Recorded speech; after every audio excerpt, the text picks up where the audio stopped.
Microfone aberto para Jorge Soares, o repórter de 8 Copas do Mundo. Destaques do Santa Cruz. Tricolor volta a campo hoje, 4 da tarde no Arruda contra o Jaguar de Portões Fechados. Auxiliar Fábio Cortez comanda a equipe que deve ter mudanças após a saída de Marcelo Cabo.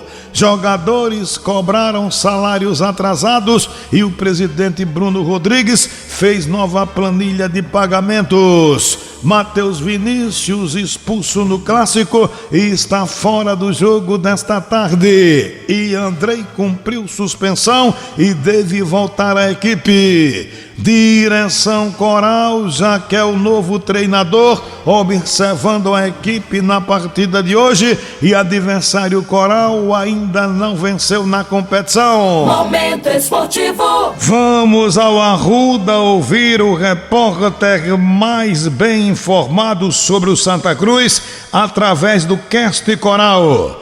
Quais as últimas novidades sobre o novo treinador Coral? Bom dia, Diego Gondim. Bom dia, Jorge. Bom dia aos ouvintes do programa Momento Esportivo, né? Estamos ao vivo aqui nas Repúblicas Independentes do Arruda, Jorge, nessa manhã. Vamos passar o dia inteiro aqui, né? Até porque daqui a pouco tem Santa Cruz e Jaguar. Um detalhe, tá? O torcedor do Santa Cruz, né? Daqui a pouquinho, 2 da tarde, vamos estar ao vivo no YouTube trazendo tudo desse jogo, tá? Inclusive, vamos ver se a gente consegue pegar a palavra de algum dos dirigentes do Santa Cruz para falar sobre o novo treinador do Santa Cruz Futebol Clube. Então, torcedor, acompanha com a gente e a partir de 2 da tarde estaremos ao vivo no Cast Coral no YouTube, Jorge. Pois é, Jorge, alguns nomes, né, foram especulados. E aí, desses nomes aí, né, Jorge, Gerson Testoni, Claudinei Oliveira, o nome também do Marcelo Fernandes e também o nome do Lisca, Jorge. Santa Cruz trabalha com 2 frentes, né, Jorge? Uma ala da direção trata com o Lisca e também o Santa Cruz tratou alguma coisa com o Marcelo Fernandes. Porém, Jorge, na noite de ontem, o Marcelo Fernandes, né, em sua rede social, afirmou que não sairá da Ponte Preta, né, e vai permanecer na Macaca Campineira. Com isso, o nome de Lisca, né, vai ganhando cada vez mais força. Inclusive, né, no dia de ontem, houveram 2 reuniões com todo o staff do treinador Lisca. Uma reunião pela manhã e outra reunião à tarde, Jorge. E aí diversos assuntos foram tratados. Com exclusividade, vamos passar aqui, Jorge, para vocês. A gente tomou pé de alguns assuntos que estavam acontecendo nessa reunião. Dentre elas, uma das exigências do Lisca, Jorge, é contratações de imediata para o time profissional do Santa Cruz. O Lisca certamente deve ter assistido alguns jogos do Santa e viu a carência de reforços. Não é só o Lisca que viu não, né, Jorge? Toda a torcida do Santa Cruz está vendo, né? O time foi mal reformulado, o time não evoluiu como deveria ter evoluído, né? De um ano para o outro. A gente viu que o time do Santa Cruz, ele involuiu e as peças de reposições que foram trazidas foram abaixo dos que já estavam aqui. Sobretudo no sistema de ataque, né, Jorge? Santa Cruz no ano passado, na Série D, tinha um trio de ataque que era Thiago Galhardo, Thiaguinho e o Giovani. Embora o Thiago Galhardo tivesse uma má fase, né, ele jogou 23 jogos e fez apenas 7 gols, mesmo assim, Jorge, o Thiago Galhardo consegue ainda superar o seu substituto, que é o Quirino, que até agora só fez 1 gol de pênalti.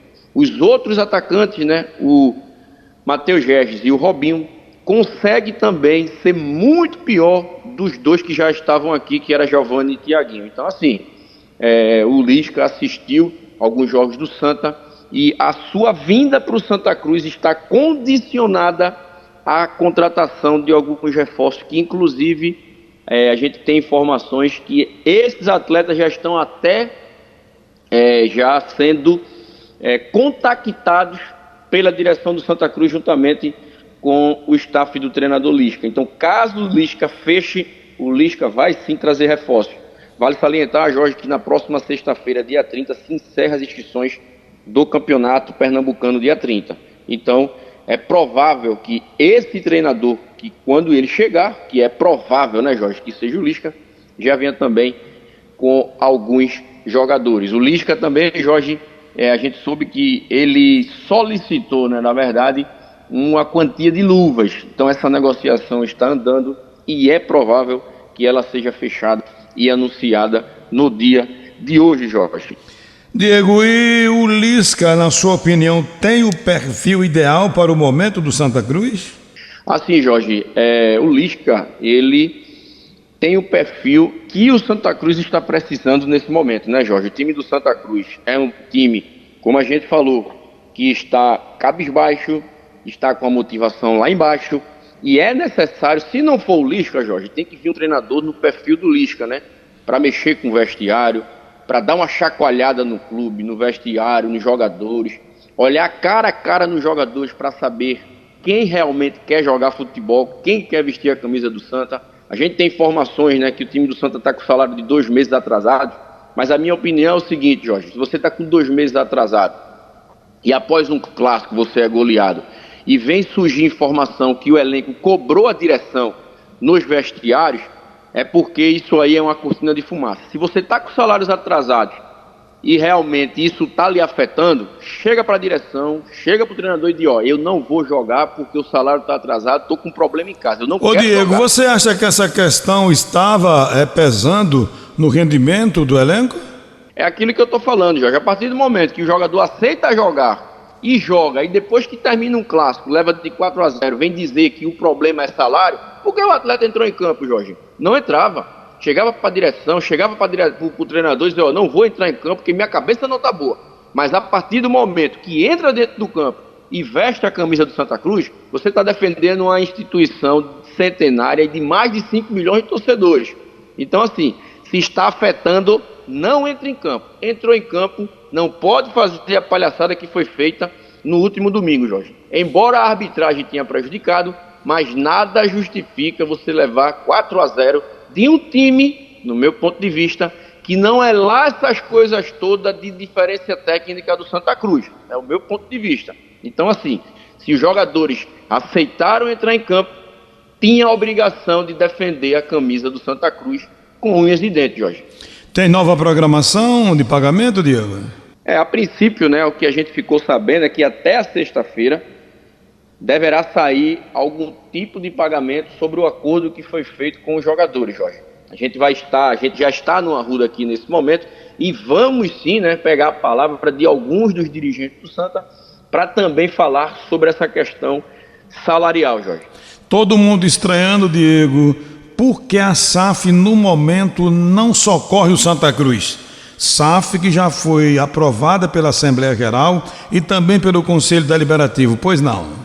Pois é, Jorge, veja, é uma situação que a gente vai até explicar aqui, né? Tem muitos torcedores falando, não vai ter SAF, todo mundo sabe, foi noticiado já. O principal investidor da SAF do Santa Cruz, né, que é o Fernando Vieira, ele está sendo investigado, né, pelo Ministério Público, Polícia Federal, sobre a questão do Banco Master. Por que ele é o principal investidor, Jorge? Porque ele está sendo condicionado na questão do lastro financeiro, ou seja, o lastro financeiro é justamente as empresas, né, que é ligada ao Fernando Vieira. E ele está sendo investigado na questão do Banco Master. Só que tem o seguinte, Jorge, como a gente falou já nos nossos programas, né, no nosso podcast, no nosso canal do YouTube, caso o Fernando passe de investigado para acusado e culpado, no contrato da SAF tem dizendo que quem cometer algum tipo de crime ou algo parecido de alguns investidores, esse investidor será trocado. Só que o Fernando é o lastro financeiro. Então, assim, como o Fernando vai ser trocado? Como é que vai trocar o principal investidor?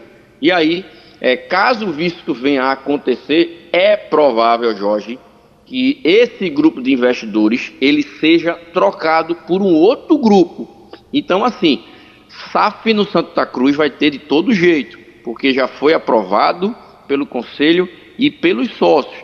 A SAF do Santa Cruz, ela é um caminho sem volta.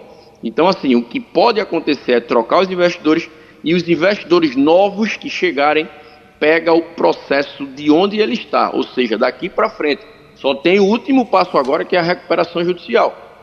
E aí, Jorge, os investidores estão calados, os investidores estão sem falar, porque segundo a gente apurou, essa questão do Banco Master, né, pegou todo mundo de surpresa e eles estão tentando, né, ver uma saída, ver o que pode acontecer de futuro sobre essa questão da SAF do Santa. E também falaram, né, a gente apurou, que é a questão da recuperação judicial, né, eles estão vendo aí as melhores formas, né, para ir para a recuperação judicial, juntamente para alinhar junto com os credores e apresentar um plano de pagamentos para os credores do Santa Cruz, Jorge. Mas, na verdade, né, como você falou, a SAF poderia e deveria, sim, socorrer o Santa Cruz. Porque é o seguinte, Jorge, você vai assumir um clube em abril, a SAF em abril assume o Santa Cruz.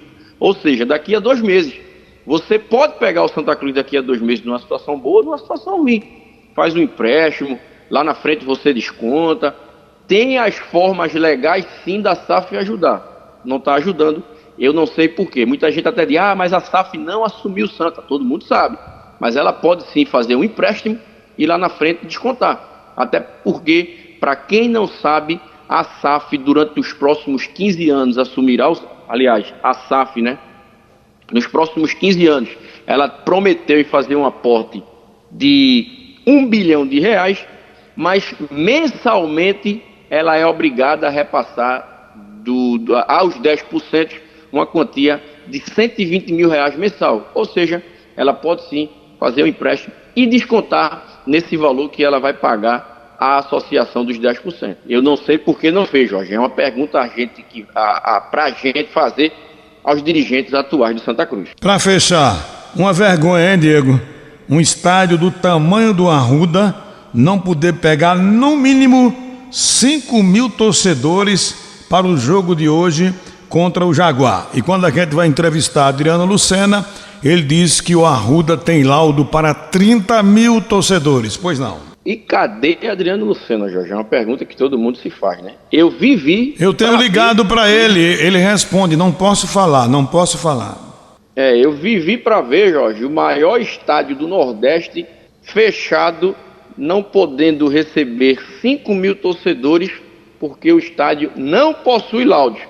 O Santa Cruz, Jorge, ele tinha um laudo autorizando até dezembro de 2025 uma capacidade de 30 mil torcedores. Mas esse laudo, Jorge, ele venceu. E o Santa Cruz deveria ir atrás dos órgãos competentes para renovar esse laudo, que é o AVCB, Jorge. Então, assim, se não foi, é porque ou falta boa vontade do clube ou é negligência de fato, Jorge. A gente não vê mais Adriano Lucena falar, porque o responsável pelo Arruda estar fechado nesse momento é única e exclusiva a culpa da comissão patrimonial. Porque quem cuida do estádio é a comissão patrimonial. Tá faltando dinheiro, a gente não tem recurso, chega e abre o jogo para o torcedor. O que não pode é se calar Adriano Lucena. Obras no Arruda não está acontecendo, a gente está no Arruda nesse momento, Jorge. A gente teve o trabalho de dar uma geral aqui no Arruda, não tem ninguém trabalhando no Arruda. Viemos ontem também, não tem ninguém trabalhando no Arruda e o Arruda segue parado, sem melhorias e pelo jeito, Jorge, não tem previsão de obras nas repúblicas independentes do Arruda. Diego Gondim, muito obrigado pela sua participação no Momento Esportivo. Vamos esperar que o Santa Cruz apresente algo diferente nesse jogo daqui a pouco contra o Jaguar, para a gente saber se o problema realmente era Marcelo Cabo. Um abraço. Pois é, tem a obrigação, Jorge, de vencer e convencer, Jorge. Santa Cruz que ele vai, né, com o seu treinador interino, que é o Fábio Cortez, que está compondo a comissão técnica permanente do Santa Cruz. Só um detalhe, Jorge, o time do Santa Cruz que deve entrar em campo daqui a pouquinho deve ser formado por Rock Kennedy, Israel, Ianson, Eurico e Alex Juan, 2 volantes, Balotelli, Andrei, 2 meias, Patrick Alain e William Júnior, Jorge, esse meio campo que todo mundo pedia. E no ataque, Vitinho é a novidade, junto com Quirino, Jorge. Daqui a pouquinho, 2 da tarde, o torcedor corre pro YouTube para acompanhar o pré-jogo aqui no Cash Coral. Forte abraço, Jorge.